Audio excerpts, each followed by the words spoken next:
ingen kender den, bortset fra dem, der bor der, og nogle få andre. En morgen kommer slagteren ind i sin butik og opdager, at røverne har været der skjulet. Slagteren er normalt en fredelig mand, men han bliver så vred, at han hammer hånden i bordet og råber.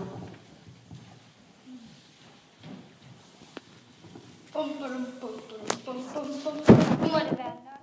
Går til politimesteren og melder røverne. Så må han se at få dem arresteret hurtigt som muligt. Herr politimester, I kan ikke blive ved med at gå. Nej, selv ikke. Hvor er det, der ikke kan blive ved med at gå? Røverne har været i butikken nattestøde. Sidst var det kedeligt. Det er usikker. Ja, har de ovenkøbet taget noget? De har taget 4 billeder, 3 jakker, billeder på det var det dårlige nyheder. Så er det en dejlig dag. Noget må gøre. Ja, det må sandelig. Jeg skulle op i min lommebog. Røverne skal arresteres straks. Små flag, denne flag med gå til gang. 1 ting af jakken med røveren, 2 ting på en gang. Røverne skulle være arresteret for længe siden. Hør her, herre slagter. Har du nogensinde arresteret folk, som har en løve? Nej, men jeg er heller ikke politimester. Det er jeg heller ikke, når løven har et mig. Kan det godt blive flere mærkelig sammenhæng. Der bor Kasper, Jesper og Jonathan. Kasper er den ældste, Jesper er den kældeste, og Jonathan lige en kældeste. Røvere er de alle 3, men ikke så slemme som mange andre røvere. De kan bedst lide at sidde hjemme og hygge sig. De hygger og har det løve.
Og tante Sofie sover i sin hængekøje, lister Kasper, Jesper og Jonathan ind og henter køjen med tante Sofie.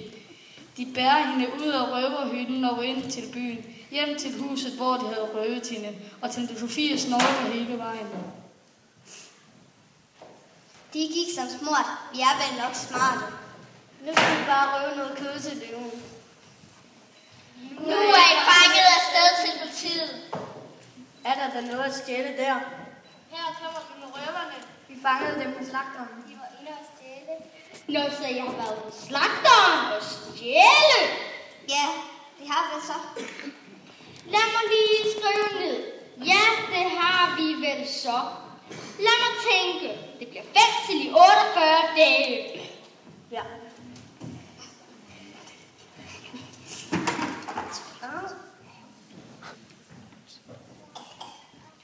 Røverne er kommet i fængsel. De har det godt. De får god mad, og om dagen spiller de kort med politimester Bastian og hans ven Bageren. I nat, da de 48 dage er ved at være gået, vågner Jonathan i fængselscellen. Han kan lugte røg.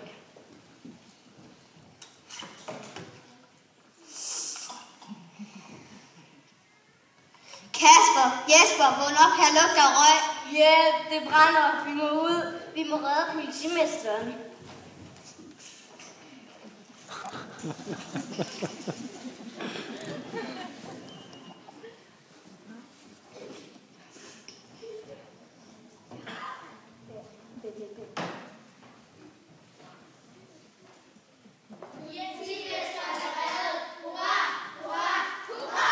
Stop, lad os lige på det sidste bad.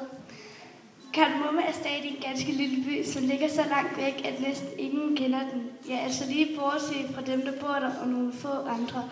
Men noget er ændret i Kardemomme by. Der er ingen røvere mere.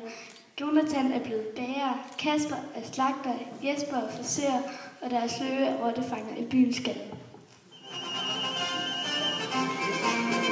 Vi vil synge en sang med humør, for de tre som røver og før.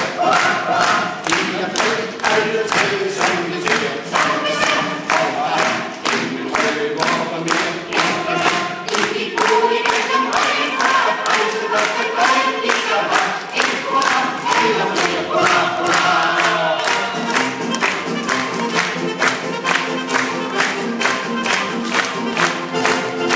Vores andre jo er så reelt, og man ejer en vandrende sjæl. Vi får cirkus med fat, direktør, og en løbe med vældige bøger. Og da Jonathan kan gøre, han skal tage, og han kalder, han må slå, hurra, hurra.